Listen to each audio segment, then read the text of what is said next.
अस्सलामुअलैकुम। आप देख रहे हैं मोहम्मद यूसुफ यूट्यूब चैनल और मैं हूं डॉक्टर मोहम्मद यूसुफ।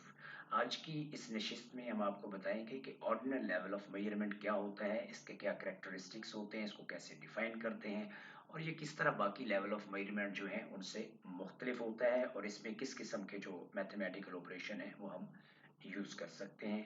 तो आइए आज के लेक्चर की तरफ बढ़ते हैं। ये देखें जी, नॉमिनल लेवल ऑफ डाटा है जी, and then ordinal level of data है, इंटरवल है, रेशियो है। आज का हमारा मौजू ये है ऑर्डिनल लेवल ऑफ मेजरमेंट। और अगर आप नॉमिनल लेवल ऑफ मेजरमेंट के बारे में जानना चाहते हैं तो ऑलरेडी ये लेक्चर जो है मेरे यूट्यूब चैनल पे मौजूद है, आप इसको देख सकते हैं और आप अंडरस्टैंड कर सकते हैं कि नॉमिनल लेवल ऑफ डाटा क्या होता है।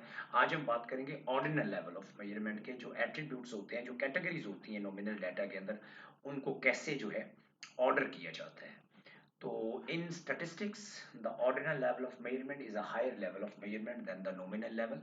यानी जो ordinal level of measurement है ये nominal level of measurement से superior होता है, उससे बेहतर होता है, उससे अच्छा होता है। Data at the ordinal level have categories that can be ordered or ranked, but the difference between the categories are not necessarily equal or measurable। अब जो ordinal data होता है इसके अंदर nominal data के सारे characteristics मौजूद होते हैं। क्या मतलब है? इसका मतलब ये है कि जो डाटा ऑर्डर्ड होता है वो ऑलरेडी कैटेगोरिकल फॉर्म में होता है, यानी पहले कैटेगरीज बनती हैं और फिर उन कैटेगरीज को हम ऑर्डर करते हैं या रैंक करते हैं। That's why we call it ranked data और ऑर्डिनल डाटा और ordinal level of measurement. The simplest true scale is an ordinal scale which orders people, objects or events along some continuum। तो ये पहला जो दुरुस्त किस्म का लेवल ऑफ मेजरमेंट है उसे ऑर्डिनल लेवल ऑफ मेजरमेंट या ऑर्डिनल स्केल ऑफ मेजरमेंट कहते हैं, जिसमें हम लोगों को, अजसाम को, ऑब्जेक्ट्स को या इवन इवेंट्स को एक तरतीब के साथ, एक लाइन के साथ ऑर्डर कर सकते हैं। It has all the characteristics of nominal data. जैसा कि मैंने पहले बताया कि ऑर्डिनल डाटा के अंदर नॉमिनल डाटा के सारे करेक्टरिस्टिक्स जो हैं वो मौजूद होते हैं। There are distinct classes but these classes have a natural ordering और रैंकिंग। और ये जो डिस्टिंक्ट क्लासेस हैं जिसे हम कैटेगरीज कहते हैं, ये रैंक होती हैं, ऑर्डर्ड होती हैं या रैंक होती हैं, रैंक्ड होती हैं। और यानी उनमें ऑर्डरिंग होती है और रैंकिंग होती है दूसरे अल्फाज के अंदर। The differences can be ordered on the basis of magnitude. और हम बता सकते हैं कि कैटेगरी ए की कितनी मैग्नीट्यूड, कितनी मिकदार में कैटेगरी बी से फ़र्क है, कैटेगरी सी से फ़र्क है, कैटेगरी डी से फ़र्क है। But we can not ascertain the difference between categories. लेकिन हम ये नहीं बता सकते कि उन कैटेगरीज के अंदर जो फ़र्क है वो कितना मीनिंगफुल है, वो हम असर्टन नहीं कर सकते। ये बता सकते हैं कि फ़र्क है कैटेगरीज के अंदर, जो आगे जाके मैं वजाहत भी करूँगा, लेकिन ये नहीं बता सकते कि वो फ़र्क कितना है और क्या एक और दो कैटेगरी के दरमियान जो फ़र्क है क्या वो 3 और 4 के दरमियान भी उतना होगा या 4 और 5 के दरमियान भी उतना होगा। ये हम ऑर्डिनल डाटा में नहीं बता सकते। ये देखें जी, एक बहुत आसान एग्जांपल है, finishing place in a race, first place, second place and so on. ये एक घोड़ रेस है। ये देखिए 1 है, ये 2 है, ये 3 है, ये 4 हॉर्सेस हैं जो रेस कर रहे हैं। तो finish position of horses in a thoroughbred race is an ordinal variable। The horses finish first, second, third, fourth and so on। The difference between first and second is not necessarily equivalent to the difference between second, third or between third and fourth। इसका मतलब क्या? फर्ज करें जो पहला घोड़ा है उसने फर्स्ट आने के लिए 40 मिनट लिए हैं, तो ज़रूरी नहीं है कि जो दूसरी पोजीशन पे आया उसने 40 मिनट लिए होंगे, ज़ाहिर है उसने इससे ज़्यादा टाइम लिया होगा, तो इसका मतलब फ़र्क आ गया। जो तीसरी पे आया ज़रूरी नहीं कि उसने उतना ही टाइम लिया जो पोजीशन 2 पे आने वाले हॉर्स ने लिया है। ज़ाहिर है उसने, हो सकता है कि अगर इसने 40 लिए हैं, इसने हो सकता है 41 मिनट लिए हों, और इसने हो सकता है 42 या 43 मिनट लिए हों, और हो सकता है इसने 45 मिनट लिए हों। तो देखें, कैटेगरी, इसको कैटेगरी 1 समझे, 1 2 3 4, इन चारों के दरमियान जो फ़र्क है वो इक्वल नहीं है। दैट्स वाई हम कहते हैं कि ये ऑर्डर्ड हैं, ये ऑर्डर में नंबर 1 पे है, ये ऑर्डर में नंबर 2 पे है, ये ऑर्डर में नंबर 3 पे होगा, ये ऑर्डर में नंबर 4 पे होगा, लेकिन इनके दरमियान जो डिस्टेंस है, जो ऑर्डर है, वो इक्वल नहीं है। That's very very important thing to remember, क्योंकि ऑर्डिनल डाटा के अंदर और जो इंटरवल डाटा यही फ़र्क होता है। ऑर्डिनल के अंदर जो कैटेगरीज के दरमियान इंटरवल होता है वो इक्वल नहीं होता, इक्विवेलेंट नहीं होता। जबकि जो इंटरवल डाटा होता है जो कि आगे जाके हम पढ़ेंगे, उसके अंदर जो इंटरवल होता है वो इक्विवेलेंट होता है या इक्वल होता है। ये बहुत बड़ा फ़र्क है जो आपने याद रखना है। Further example of ordinal level data include educational attainment, यानी हाई स्कूल है, डिप्लोमा है, एसोसिएट डिग्री है, बैचलर डिग्री है, मास्टर डिग्री है, एमफिल डिग्री, पीएचडी डिग्री। तो इसका मतलब ये भी क्या है, ये ordinal data, ordered data. These category can be ordered in some level of education, but the difference between the categories are not necessarily the same. लेकिन मैं आपको एक फ़र्क बताता हूँ, वेरी इंटरेस्टिंग, ज़रा गौर से सुनिएगा। अगर फ़र्ज़ करें हम बात करते हैं मैट्रिक की, किसी ने मैट्रिक किया है, किसी ने इंटर किया है और किसी ने मास्टर किया है, या ऐसे करते हैं कि किसी ने मास्टर किया है, किसी ने इंटर किया और किसी ने बीएस किया है। आप देखिए, मास्टर डिग्री के लिए आपको 2 साल चाहिए, इंटर के लिए भी 2 साल चाहिए। इसका मतलब है इन दोनों के दरमियान जो इंटरवल है वो 2 ईयर का है, वो इक्वल है। लेकिन जो बीएस की डिग्री होती है उसके लिए आपको 4 साल चाहिए, 8 सेमेस्टर मीन 4 ईयर्स। इसका मतलब है जो हमारी कैटेगरी 1 और 2 है, यानी मैट्रिक एंड इंटर, उनके दरमियान 2 साल का फ़र्क है। लेकिन इंटर और बैचलर के दरमियान 4 साल का फ़र्क है। इसका मतलब है जो तीनों कैटेगरीज हैं हमारी, मैट्रिक, इंटर और बैचलर यानी बीएस, उनके दरमियान जो फ़र्क है वो इक्वल नहीं है। इन दोनों के दरमियान, मैट्रिक और इंटर के दरमियान 2 साल का फ़र्क है, लेकिन इंटर और बीएस के दरमियान 4 साल का फ़र्क है। इसलिए हम इसको ऑर्डिनल लेवल ऑफ डेटा कहते हैं। लेकिन अगर मैं इसको ऐसे तकसीम कर दूं, मैं कहूँ मैट्रिक, इंटर एंड मास्टर। अब देखिए, मैट्रिक भी 2 साल का है, इंटर भी 2 साल का है, मास्टर भी 2 साल का है पाकिस्तान में। तो इसका मतलब है ये वाला जो डाटा है ये ऑर्डिनल नहीं है, बल्कि ये इंटरवल लेवल ऑफ डाटा है। क्यों? क्योंकि जो कैटेगरीज हैं उनके दरमियान जो डिस्टेंस है वो इक्विवेलेंट है या इक्वल है। तो देखें, आप डाटा देख के ये नहीं बता सकते कि ये ऑर्डिनल है या इंटरवल है। देखें, मैंने आपको बताया कि एजुकेशनल अटेनमेंट जो है वो ऑर्डिनल वेरिएबल है, लेकिन मैंने इसको थोड़ा सा मैनिपुलेट किया है, मैंने इसका डिस्टेंस इक्विवेलेंट किया, इक्वल किया, तो ये इंटरवल बन गया। So you need to very carefully look into the interval between the categories. If that interval is not equivalent, इसका मतलब है वो डाटा जो है वो ऑर्डिनल है। अगर वो इंटरवल कैटेगरीज के दरमियान जो है वो इक्विवेलेंट है, इक्वल है, बराबर है, तो इसका मतलब है वो डाटा जो है वो इंटरवल है। सो वेरी वेरी इंपॉर्टेंट कि आप इसको अच्छी तरह अंडरस्टैंड कर लें। फिर इस तरह ये रेटिंग स्केल्स हैं जी, categorized into groups such as poor, fair, good, very good and excellent। ये भी जो होते हैं ये ऑर्डिनल डाटा होता है, क्योंकि इसके अंदर ये जो कैटेगरी ऑर्डर्ड है। और दूसरा, ज़रूरी नहीं कि जो पुअर और फेयर के दरमियान फ़र्क है वो फेयर और गुड के दरमियान भी उतना फ़र्क हो, गुड और वेरी गुड के दरमियान उतना फ़र्क हो, और वेरी गुड और एक्सीलेंट के दरमियान भी उतना फ़र्क हो। ये ज़रूरी नहीं है और ऐसा होता भी नहीं है। That's why we call it ordinal level of measurement. These categories can be ordered based on the level of certification or quality, but the difference between the categories may not be equal। अगर distance equal नहीं होगा तो ordinal level of measurement होगा, अगर distance equal होगा तो फिर interval level of measurement होगा, जो कि हमारा next lecture जो है उसका वो मौजूद है। ये देखें, रैंकिंग स्टूडेंट ग्रेड्स, जो किसी क्लास के अंदर स्टूडेंट पढ़ते हैं, जब उनके एग्जाम होते हैं तो उनके नंबर लगते हैं। अब देखें, जो टॉप पे आता है उसके नंबर सबसे ज़्यादा होते हैं, उसके बाद जो सेकंड पोजीशन पे आता है फिर उसके नंबर होते हैं, फिर जो थर्ड पे आता है उसके, फिर फोर्थ और फिर फिफ्थ। इसका मतलब ये है कि ये 1 2 3 4 5 कैटेगरीज है।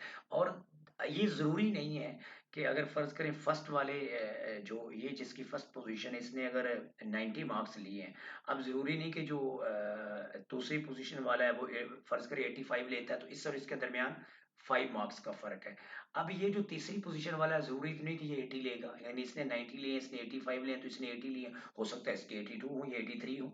इसका मतलब ये है कि स्टूडेंट के दरमियान जो उनके नंबर्स होते हैं, जो ग्रेड्स होते हैं, उनमें एक दूसरे से उनका जो फर्क होता है वो इक्विवेलेंट नहीं होता, वो बड़ा रैंडम होता है।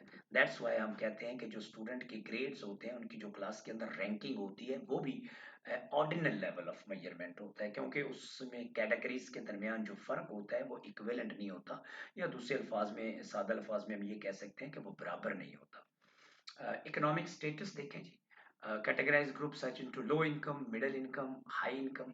अब ये भी वही बात है जो हमने ग्रेडिंग की है। These categories can be ordered based on income level, but the difference between the categories may not be uniform. अब ज़रूरी नहीं कि जो हाई इनकम वाले हैं और जो मिडिल इनकम वाले हैं जो उनका फ़र्क है उतना ही लो इनकम का फ़र्क होगा। आपको पता है कि इसमें बहुत ज़्यादा फ़र्क होता है। तो इसका मतलब है जो तीनों कैटेगरीज हैं, यानी high income, middle income and low income, उनके दरमियान जो फ़र्क है वो बराबर नहीं होगा। और अगर ऐसा केस हो कि वो बराबर ना हो तो हम कहते हैं कि वो ऑर्डिनल लेवल ऑफ डेटा। और ये देख लें आप, ये फ़र्ज करें रिच है, ये अपर मिडिल क्लास है, ये लोअर मिडिल क्लास है और ये डेस्परेटली पुअर क्लास है। तो आप देखें इनके दरमियान जो फ़र्क है वो बहुत बड़ा है। ये देखें ऑलमोस्ट सेम है, लेकिन यहाँ देखें और फिर उससे यहाँ देखें, तो इसका मतलब हुआ कि इन दो कैटेगरीज के दरमियान तो फ़र्क ठीक था। अगर हम इन दो का कंपैरिजन करते तो इसका मतलब है ये डाटा जो है वो इंटरवल बन जाता। लेकिन चूंकि हम 1 2 3 4 कैटेगरीज का फ़र्क जो है उनको उसका कंपैरिजन कर रहे हैं, इसका मतलब ये है कि ये डाटा जो है ये ऑर्डिनल लेवल ऑफ डाटा है, क्योंकि इसके दरमियान ऑर्डर जो है, ये देखें कैटेगरीज ऑर्डर्ड है, लेकिन इन कैटेगरीज इस और इसके दरमियान, इस और इसके, ये देखें यहाँ पे 10 का फर्क है, यहाँ पे देखें 25 और 65 में बहुत बड़ा फर्क है। इसका मतलब है इनके कैटेगरीज के दरमियान जो फर्क है वो इक्विवेलेंट नहीं है। दैट्स व्हाई हम कहते हैं कि इकोनॉमिक स्टेटस जो है वो भी ऑर्डिनल लेवल ऑफ डाटा है और ऑर्डिनल लेवल ऑफ मेजरमेंट है। In ordinal data, you can determine the order or the ranking of the categories, but you cannot perform arithmetical operations or make precise comparison between the categories, as the interval between them may not be equivalent. क्योंकि जब interval equivalent नहीं है तो फिर हम कुछ mathematical operation जो है इनके ऊपर अप्लाई नहीं कर सकते। ये देखें जी, presidential approval है। A researcher might ask someone their opinion about how the president is doing his job, यानी गवर्नमेंट कैसा जॉब कर रही है, प्रेसिडेंट कैसा काम कर रहा है, प्राइम मिनिस्टर कैसा जॉब कर रहा है। तो आप देखें इसमें where 1 is equal to strongly approve, 2 is equal to somewhat approve, 3 is equal to somewhat disapprove and 4 is equal to strongly disapprove। इसका मतलब है कि strongly approve और somewhat approve जो है, और इसी तरह somewhat disapprove और strongly disapprove, इन चारों कैटेगरीज के दरमियान फर्क है, वो बिल्कुल ये लाजम बात है कि वो बराबर नहीं होगा। और जब वो बराबर नहीं होगा तो इसका मतलब है कि ये वाला जो डाटा है वो ऑर्डिनल लेवल ऑफ मेजरमेंट होगा, ऑर्डिनल डाटा होगा। ये देखें, in this case the values for job approval can be ranked and researcher can make comparison between, for example, saying that someone who gives a job approval of value 1 approves the president more than one who gives the job approval of 3। तो जो 3 देता है assign करता है number, इसका मतलब है जो 1 वाला है वो ज्यादा अप्रूव कर रहा है जॉब को, और जो 3 वाला है वो उससे ज्यादा अप्रूव कर रहा है, यानी 1 से ज्यादा 3 बड़ा है। तो 1 वाले ने कम अप्रूव किया और उसके बाद जो 3 वाला उसने ज्यादा अप्रूव किया, तो इसका मतलब है और अगर फर्ज करें 5 नंबर को देता है और फिर को 6 नंबर देता है, तो आप देखें कैटेगरीज के दरमियान जो फर्क है, अप्रूवल्स के दरमियान जो फर्क है वो इक्विवेलेंट नहीं है। That's why we call it ordinal level of measurement. अब मैथमेटिकल ऑपरेशंस हैं जी, कि हम ऑर्डिनल डाटा पे कौन सा जो मैथमेटिकल ऑपरेशन है, 4 मैथमेटिकल ऑपरेशन होते हैं ना जी, एडिशन होता है, सब्ट्रैक्शन होता है, मल्टीप्लिकेशन होता है एंड डिवीजन होता है। तो ये 4 हम जो है वो करते हैं। तो बुनियादी तौर पे the mode and the median can be computed for an ordinal variable. इनके लिए मोड भी जो है वो कैलकुलेट कर सकते हैं और मीडियन भी, लेकिन मोस्ट फ्रीक्वेंटली जो है वो हम ऑर्डिनल डाटा के लिए हम मीडियन जो है वो कैलकुलेट करते हैं। मीडियन जो है वो जो एक सेंट्रल नंबर होता है, यानी अगर डाटा को आप असेंडिंग में कर लें या डिसेंडिंग को कर लें, उनका जो मिड पॉइंट होता है डाटा सेट का, उसे हम मीडियन कहते हैं। The mean of N ordinal variable is less meaningful, यानी मीन निकालना एक मीनिंगलेस बात है। मीन हम नहीं निकालते, दूसरे लफ्ज़ों में जो ऑर्डिनल डाटा है उसका बुनियादी तौर पे हम जो है वो मीडियन ही निकालते हैं, because there is no exact numeric distance between the number assign to each value and the value itself. क्योंकि जो इंटरवल्स होते हैं वो चूंकि उनके दरमियान जो फ़र्क होता है वो इक्वल नहीं होता, डिस्टेंस बराबर नहीं होता है, इसलिए इनका जो मीन है निकालना मीनिंगलेस बात है, वो एक फजूल सी बात है, ऐसा हम करते नहीं हैं। The distance between ordered categories is not equal, यही मैं बात कर रहा था। तो इसका मतलब है कि जो हम इनके अंदर लेवल ऑफ मेजरमेंट के अंदर जो हम ऑर्डिनल लेवल ऑफ मेजरमेंट के अंदर जो मेजर यूज़ करते हैं उसको हम मीडियन कहते हैं। तो ये देखिए मीडियन जो है डाटा को जब आप असेंडिंग ऑर्डर में कर लें या डिसेंडिंग ऑर्डर में कर लें, उनका जो मरकजी सेंट्रल पॉइंट होगा उस डाटा सेट का, उसे हम मीडियन कहते हैं। ठीक हो गया। जबकि मोड मोड हमने कहा था कि वो फ्रीक्वेंटली अकरिंग नंबर होता है। तो ऑर्डिनल डाटा का हम जब हम इसके डिस्क्रिप्टिव स्टैटिस्टिक्स निकालते हैं, डिस्क्रिप्टिव एनालिसिस करते हैं, तो उसके अंदर हम मीडियन निकालते हैं। ये वो जी रेफरेंसेस हैं, कंसल्टेड सोर्सेज हैं जो मैंने इस लेक्चर के लिए ये देखिए, level of measurement appeared, it's a book chapter appeared in encyclopedia of survey research methods, page number 421 to 423. Then social research methods book, Newman, written by Newman, is pages 223 to 224 talk about or deal with level of measurement. A very good book, and this is of course very good chapter. And then this one, Howell, fundamental statistics for the behavioral sciences, eighth edition, pages 19 to 24, or very good a summary of level of measurement or level of data. I recommend कि आप इन तीनों sources को अगर आप further अपनी understanding enhance करना चाहते हैं ऑर्डिनल लेवल ऑफ मेजरमेंट पे, तो आप इनको कंसल्ट करेंगे.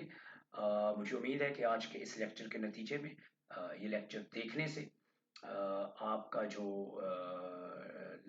ऑर्डिनल लेवल ऑफ मेजरमेंट है उसके बारे में आपकी अंडरस्टैंडिंग, आपकी क्लैरिटी में इजाफा होगा. अगर आपका कोई सवाल हो, कोई पॉइंट हो, कोई क्वेरी हो, तो आप नीचे कमेंट्स बॉक्स में लिखें. मैं आपके सवालों के जवाब दूंगा. Through that we can have a informed dialogue through which we can agree, we can disagree, we can agree to disagree with one another, and through that we can have a mutual understanding or mutual knowledge sharing process. I hope you will write the comments and I promise that I will answer the questions. आज तक के लिए इतना ही.